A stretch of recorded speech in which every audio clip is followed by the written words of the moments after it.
Pooh's neighborhood.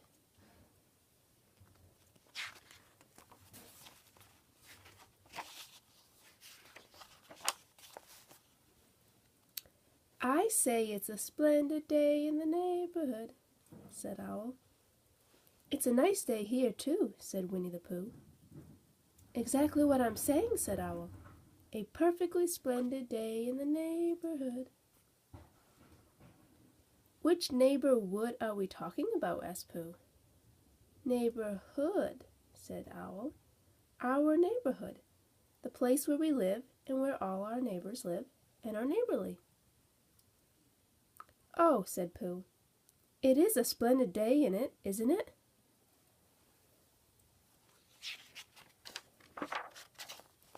Quite, said Owl. Now I'm off for an owl's eye view. He flew up and circled once around Pooh's house. What does it look like from up there? Called Pooh. I can see the 100-acre wood spread out below me, said Owl. And it's a fine place indeed.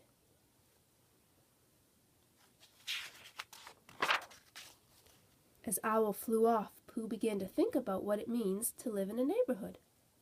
And he thought perhaps he would bring a neighborly present to his closest neighbor Piglet.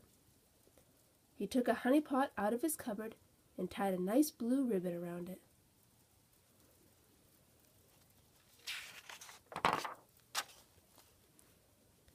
Then he tucked it comfortably under his arm and stumped down the path toward Piglet's house. But when he reached his thoughtful spot, which is halfway between his house and Piglet's, Pooh suddenly had a thought. I could take this path straight to Piglet's house. Or I could go up the path and around the whole neighborhood. And sooner or later the path would take me to Piglet's house anyway. And that is what he did.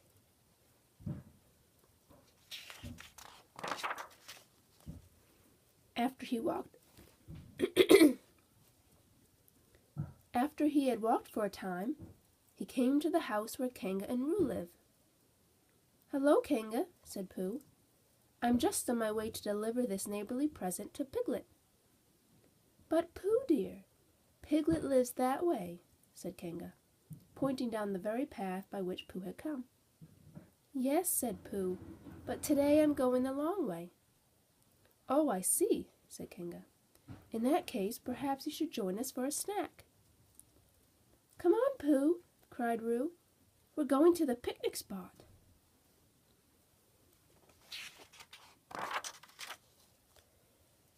Pooh said he was feeling a bit 11 o'clock-ish. So they all went together. Past the sandy pit where Roo plays, up to the picnic spot to share a little something. Half an hour and one picnic basket later, Pooh thanked Kanga, tucked Piglet's honey pot back under his arm, and stumped down the path toward Rabbit's house.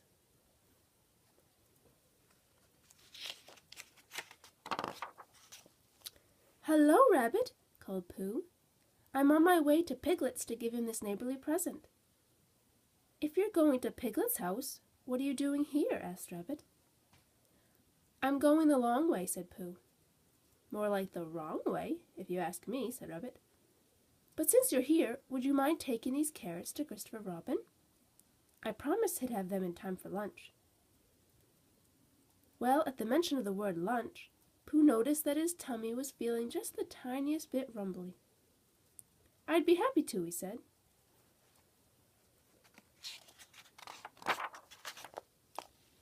With carrots under one arm and honey pot under the other, he walked along until he came to the place where the stepping stones crossed the stream. 1, 2, 3, 4. He counted as he teetered from stone to stone. 8 or 9 of Rabbit's friends and relations heard Pooh and peeked out their windows and doors. Pooh shouted, "Hello!" Rabbit's friends and relations waved.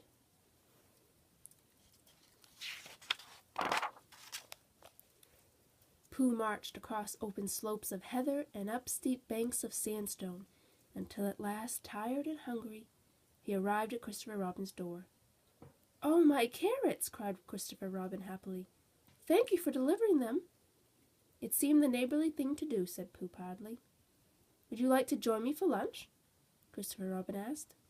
And Pooh said, Well, I really am on my way to Piglet's to bring him this present, but I don't see why I couldn't stop just for a little while. After lunch and a longish snooze, Pooh was back on his way. Honey all over his face.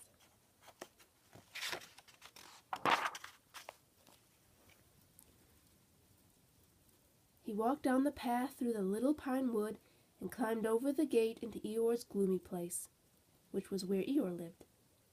Hello, Eeyore, said Pooh. I was just on my way to Piglet's house with this neighborly present.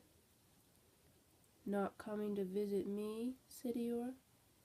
I didn't think so. It's been such a busy week already. Why, only 4 days ago Tigger bounced me on his way to the swimming hole. How many visitors can you expect, really?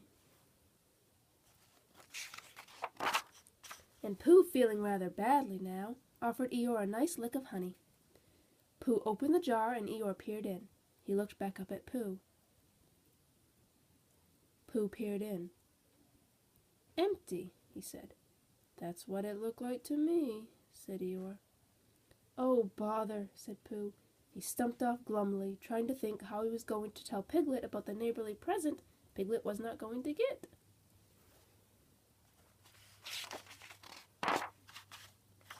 Pooh had almost arrived at the place where the Woozle wasn't, and was deciding to take the long path around it, just in case the Woozle was, when he saw Owl flying over. I've seen our whole neighborhood today, Pooh told him.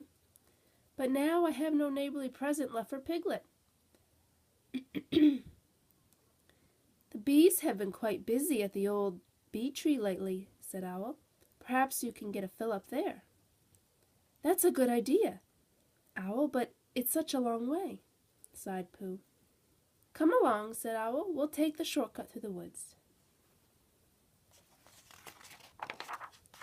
So they walked together until they came to an open place in the middle of the forest. And in the middle of this place was the old bee tree. Pooh could hear a loud buzzing near the top. Up, up, up he climbed. Go up higher, called Owl. Past the bees, to the very top of the tree. Now look all around you. What do you see?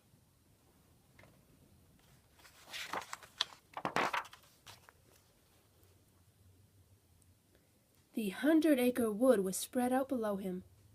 Our neighborhood, cried Pooh. Our beautiful home. That's the Owl's eye view, said Owl grandly. Oh, I can see poor Piglet out sweeping his walk, said Pooh. Looks like he could use some company. Piglet's house. Piglet. Pooh's house. Sandy pit where Roo plays. Nice place for picnics. Kanga and Roo's house. Where the Woozle wasn't. Owl's house. Bee tree. Rabbit's friends and relations. Rabbit's house. Christopher Robin's house. Eeyore's gloomy place.